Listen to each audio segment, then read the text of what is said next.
G'day everyone. Proud to say Barkarati is brought to you by Radix Nutrition, makers of the most technically comprehensive nutrition products that have ever existed. Unlock your potential with Radix. Oh, I think we've gone live twice. Mad skills. Mad skills. Fuck, how good are we?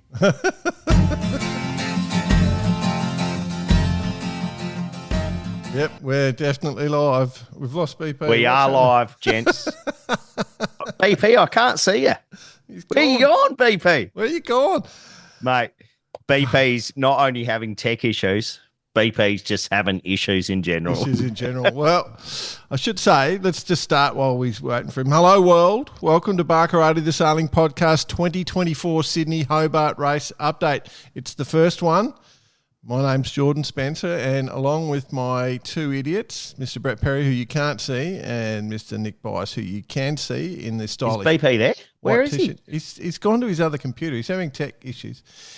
For those who just will find this on YouTube as a replay, if you don't know Barkarati, the Sailing Podcast, there's at least 300 or nearly 300 episodes where we talk to all the major players in the world of sailing and have a lot of fun.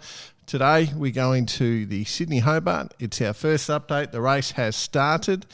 We're going to talk about who the favourites are, all the things you should know.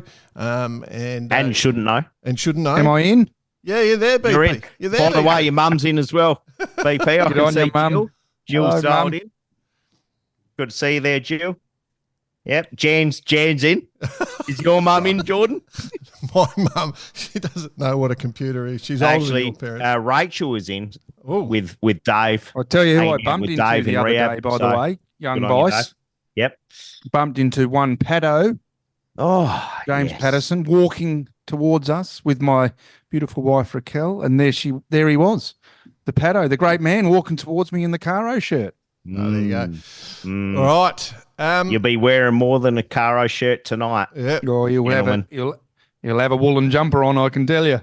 Yeah. And maybe a sou'wester. Yeah, beautiful sou'wester. Cool.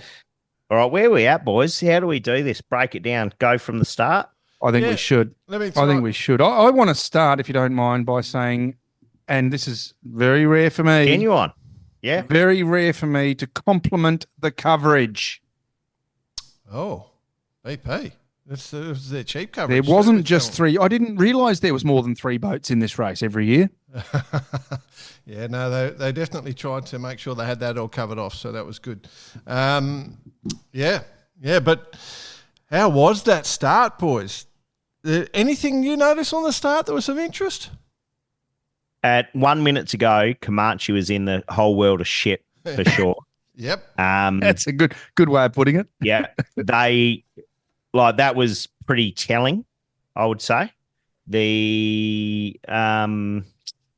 What would I say from that? Taro bounced out of the blocks nicely. Probably won. Well, they definitely won the start for sure.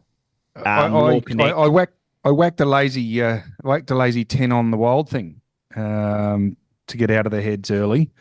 Well, that was a bad move. Yeah. Well, I can tell you what, though, if she had accelerated off that start line and not got the keel on the wrong side, she might have been okay.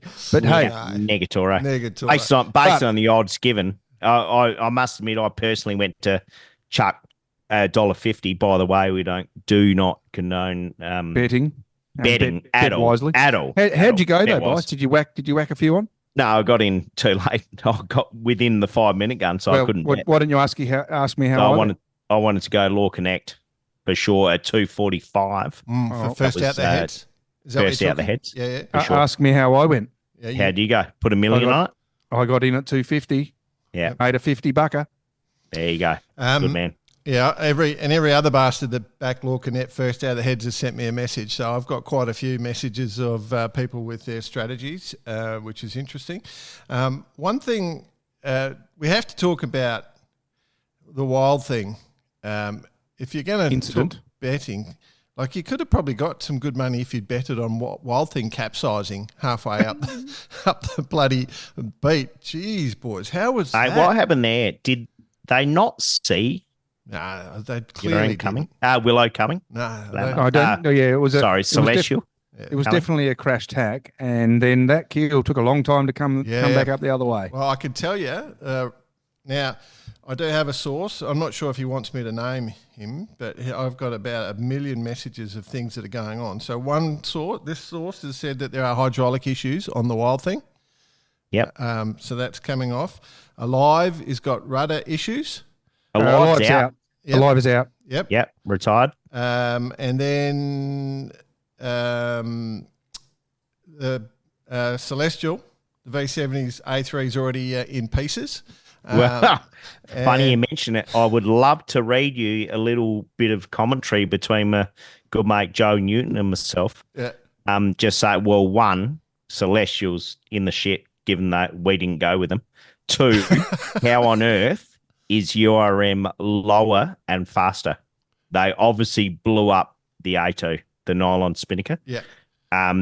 Which they'd probably still be on now, but you see URM just slid through to Lord of them and faster. Yep. So they'd be on, I would say they're on the A3 now, off the A2.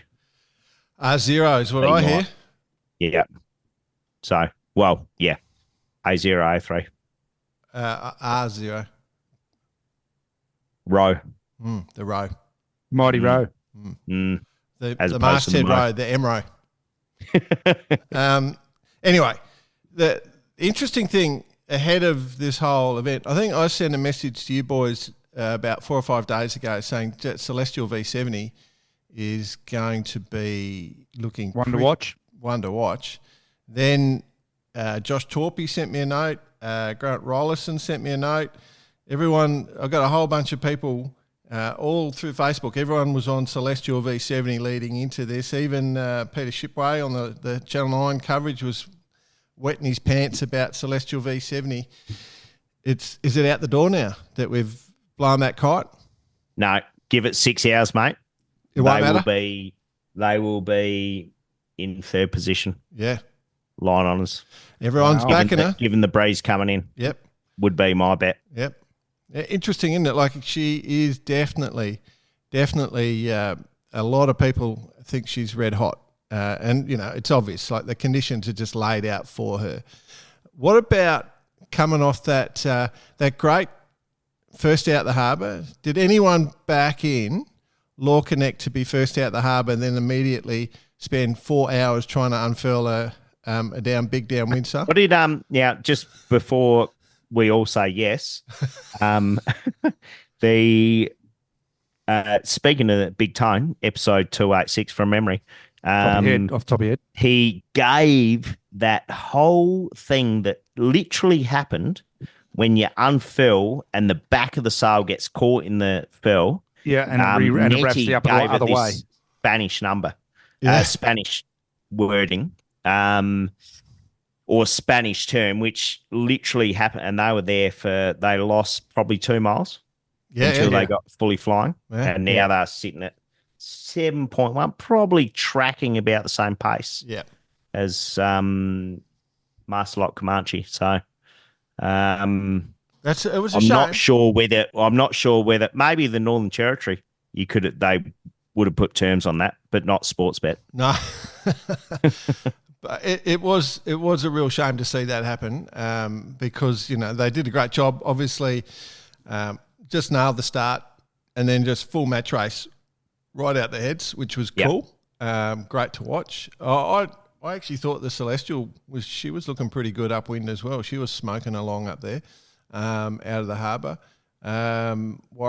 Warro's team, that was just the most, like, so I have my family here who aren't super serious yachties like my dad was and my brother was till about nice photos, by the way. Thanks for sending them through. And the whole family just reacted when they saw that. Like my wife, who, you know, she's got zero interest in sailing. She's just like, whoa. The boat's tipping over. That was insane. But yeah, it was good. It was good coverage.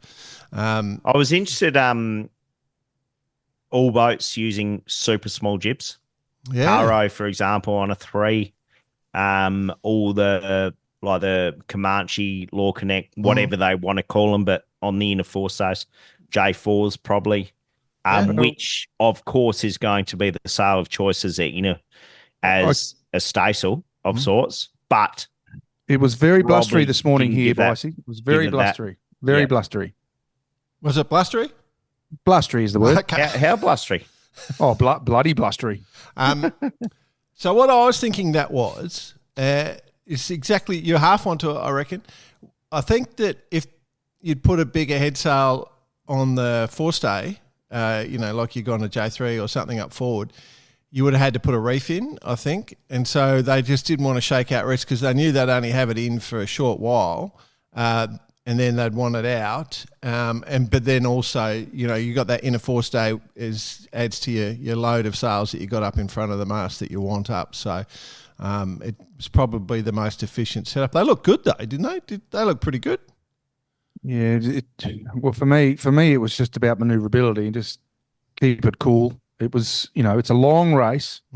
Getting out the heads is it's all good and exciting. And sometimes that you can get a bit of red mist if there is a bit of red in the air. And it's good to be out safe, and having a small jib just makes it easy. Yeah. Put it on a self-tacker as well. Make it really easy. Just whack it on a self-tacker. Bit of autopilot action. The double hander in you's coming out, BP. Cool. All right. So where are we at? What are we thinking, kids? Well, first of all, I'm just relaunching the live stream because I believe we had a issue. Just got a note from one of the boys. Lucky we're recording so we can republish it. Exactly. Just opening up now. I think we're all good now. Cool. Yep, we're back on, gents. Okay. Back on. Cool. Back on live, are we? Yep. Yeah, I thought we were having an issue, but that's right. So for the listeners that are coming in, we've recorded everything we've said, so we'll publish it onto YouTube, on our YouTube channel. So you're not going to miss any of the stupidity that we've just discussed. But it was all pretty good. All right.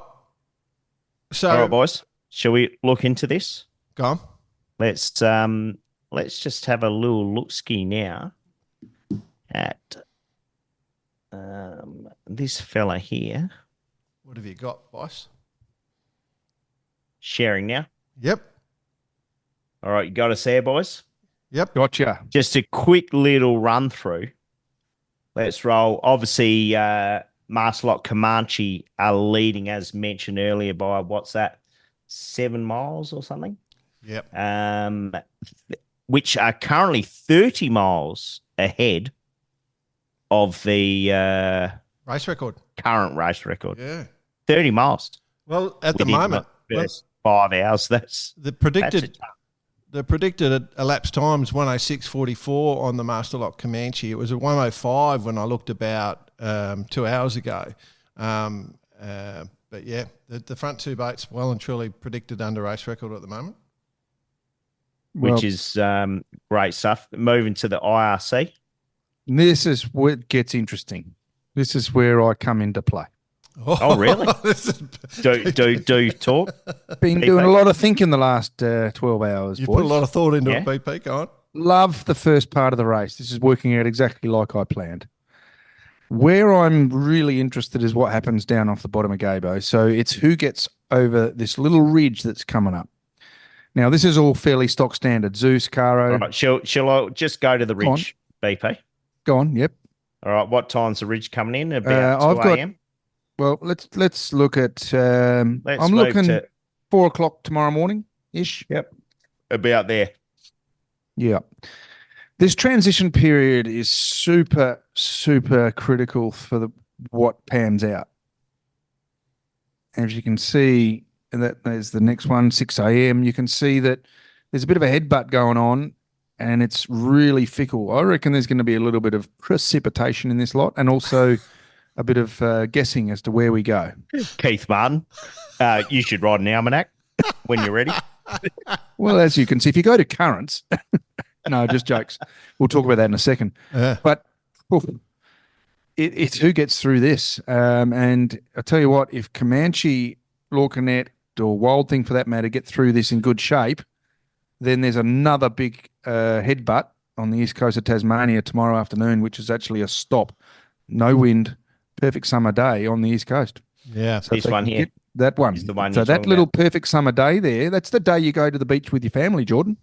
Yeah, that's it. This is the thing, this whole, what you're focusing in on here, BP, I think I said in episode 287, it's going to be really, really difficult off the top of my head. It's going to be really, really difficult for the navigators. There's a record possibility, but how you position the boat, I couldn't even work it out, it was just so challenging. So, massive sympathy and real interest to see how this race is going to play out. We're going to need a lot of gun runners, boys, to focus in on this. Oh, yeah. Remind us again of the gun runner. The gun runner. Mount Gay Rum. Yep. Mount Gay, solo. Lemon squash solo and bit of solo, lime, squeeze of lemon, half a lime squeezed.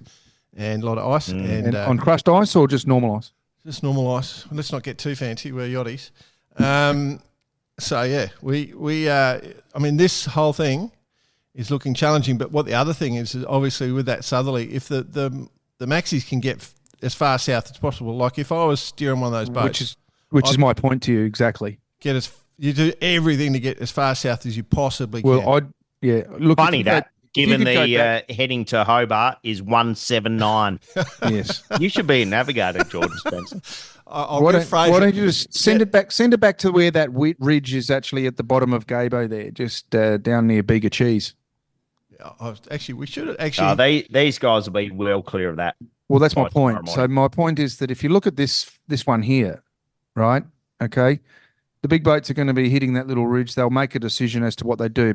Probably head inshore and then come out on a reach down towards the St. Helens group, Centre, whatever it's called. But then the next shot, if you just go forward another hour or two or whatever, is the rest of the boats are going to be in light southerlies, and the boats that get through that are going to be reaching and broad reaching. They'll be into this westerly, which is what opens the door up for what we said. That's right. Just quietly, 30 knot westerly. Just a 30 knot westerly, just a lazy one. Perfect. It's a dream. Oh, imagine that, just smelling the cheese and the cheese off of the island. Steak off. Oh, yeah. Can I just say, while we got that there, first off, to our friends doing the Melbourne Hobart starting tomorrow, mad sympathies, you lunatics. Fucking good luck down here. Yeah. And to our friend Pip, who's coming up the other way. She's loving life. Bravo. You've had a blinder. Well, she hasn't. She should be heading your house for a brisket. Yeah. But anyway. Brexit. Yeah, Brexit. Yeah, that's what I nearly said. Yeah. So anyway, look, if you look at that weather map, I think what you're trying to say, BP, is that the IRC winner is going to be one of the big boats. Yes, 100%. Which is why I've got the 5 or 6 biggest boats. A sneaky couple on the mighty Comanche. Ooh, is that where you went? I've said it. There you go. Ooh, I've said it. That's all right, boys. Let's just go back to not bore the viewers, the listeners. IRC there. For me, at this point in time, the winner is coming out of Zeus has probably risen the eyebrow more than any other boat. The Infinity 52 DSS assisted. Newly back in the water. They are smoking. Now, this is a boat, from what I understand, it sails well past its rating downwind, not even close upwind. So I guess this makes sense a little bit. Caro, you'd expect them to be where they are. That's why we're on this channel. A Cookson 50. Yep, absolutely. The Smuggler, another 52 URM. Probably I've got my money on them or Caro, to tell you the honest truth. No limit. For Tattersalls? Yeah, absolutely. Really? No limit. Downwind. She's light, fast, overpowered. It'll go places super quick. I've got too much of a headbutt going on for these boats to do anything. I think the smallest boat you're going to see pulling out the other side of this is going to be potentially URM. Too much on the wind for the little boats, and I'm talking little boats below 70. So can I just say one thing whilst you're back there, boss? While you're there, go back for a sec. So everybody's in the same wind at the moment, right? Yep. Everyone's racing downwind. No one's on the different side of a ridge or anything. So what this is telling us right now is exactly what Bryce said. What you're looking at is the boats that go well in these conditions to their rating. And Zeus, what you just said, Bryce, is she smokes. Sales outsails ahead of its rating downwind. Yeah. And so we're seeing the little fast boats that are really well rated boats, particularly on a downwind. So these are the boats that really enjoy it. Obviously, when what you say, BP, is once we get through that ridge and these smaller boats have to work upwind a bit, they all disappear off the map, and it's only the bigger boats. And the bigger boats that are sitting there are URM and Celestial V70 at the moment. And then I don't think we have to go down too far before we find the hundreds either. So, well, Comanche's in 22nd on IRC at the moment. I think we've got too much on the wind for the boats that don't get through that ridge. Yep. And look, we're only human. It's how we get through this part. This next day is going to be absolutely cool to watch. I can't wait. Yep, it's going to be the next day. Might not even sleep, Bicey. 24 hours, we'll have a winner. Might not even sleep. Yeah. Oh, really? No. Yeah. Scallop pies are already in the oven, apparently. Dave Morris is telling me. Okay. We've got some people listening to us. Man, ex YO2K team member, Davey. So, but here we go on the map. Yep. Sorry, boys. Yeah. We got the Comanche down here, Law Connect. URM. So, Celestial's probably just given a little bit back, actually. She might be back on its targets. Yep.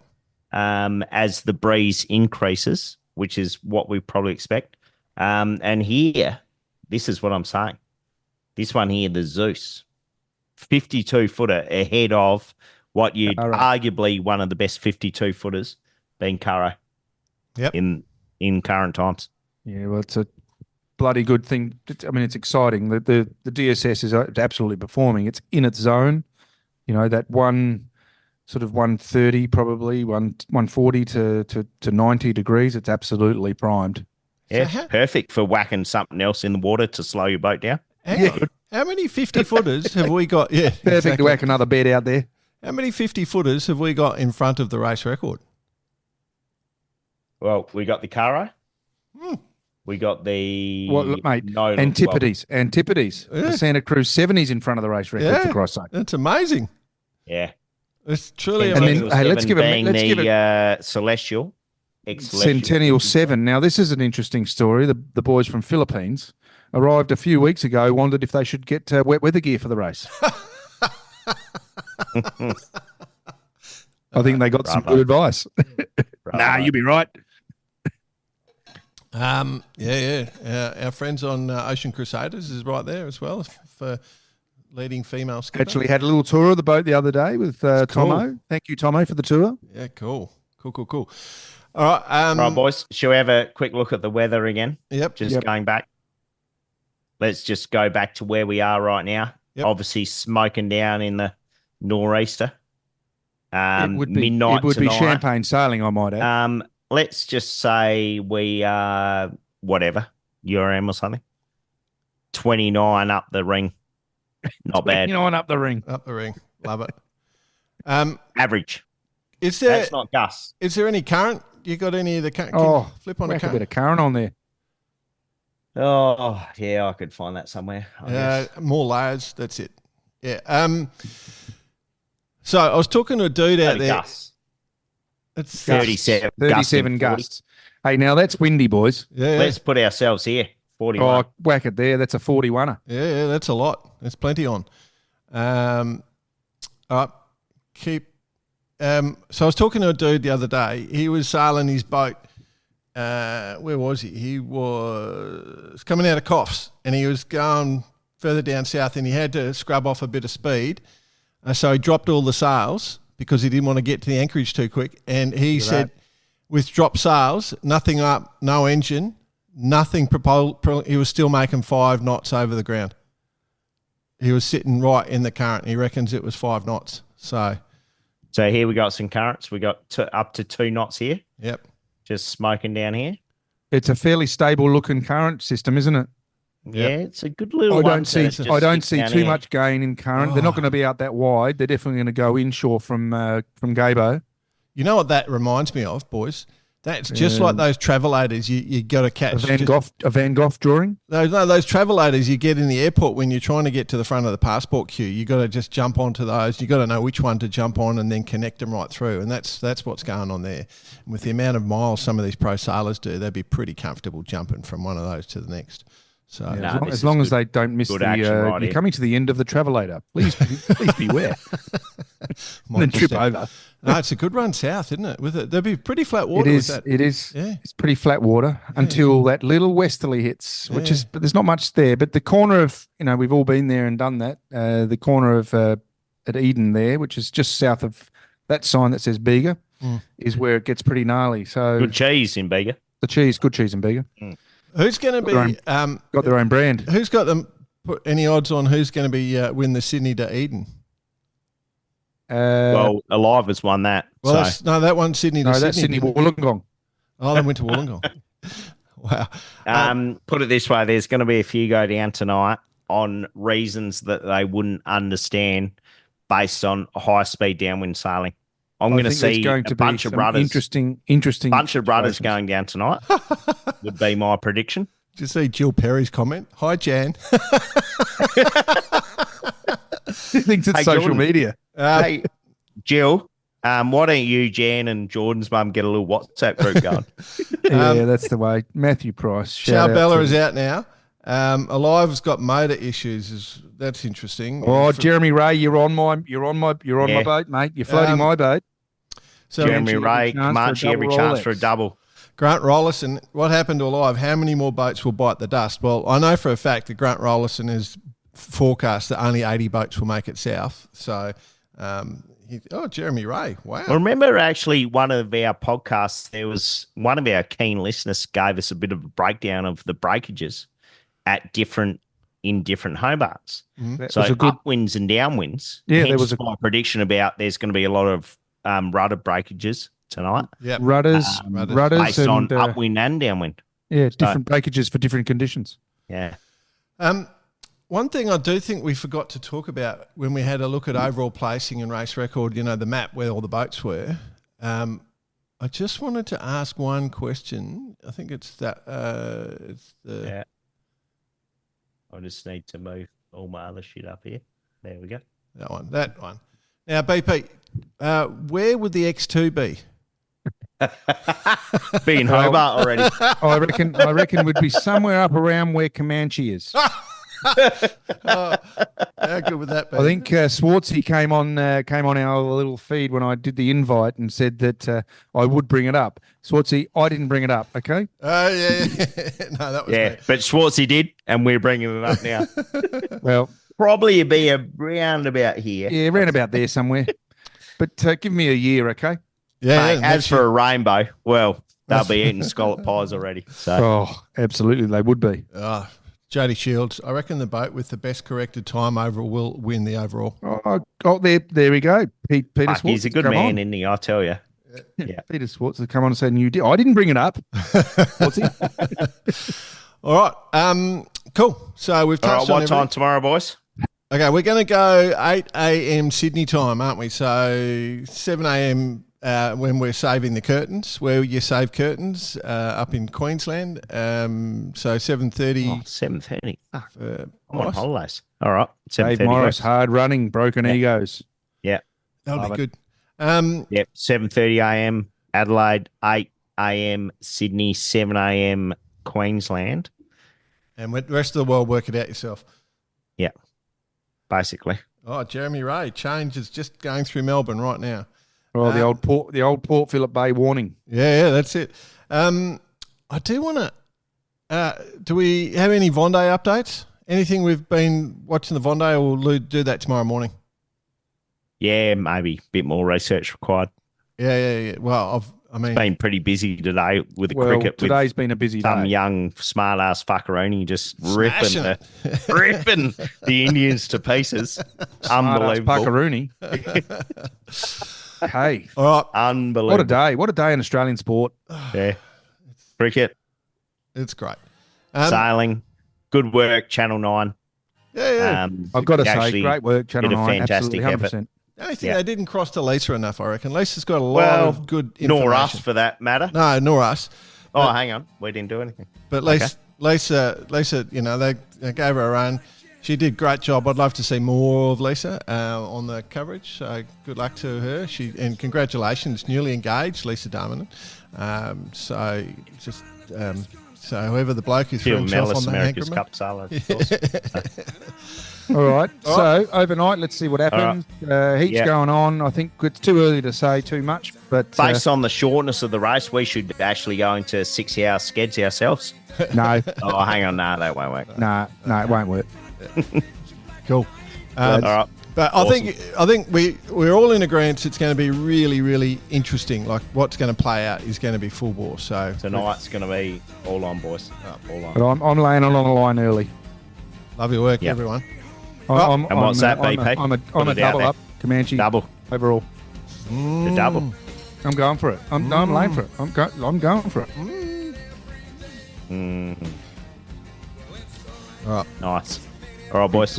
Big call. Enjoy the rest of the day. See you, everyone. Jordan Spencer, you're on the Rum Runners. Yep. Might have a few more beers. Yep. It's been a good couple of days, boys. Yep. Good on you. See you, lads and ladies. It's going to be a good one. All right. See you, boys. How do I turn this off? All right. Shutting it down. Oh. Recording stopped. Nice work. Oh, we're still live. Nice work, guys. Rhino coverage. Brown pants, the overnight run, and finished.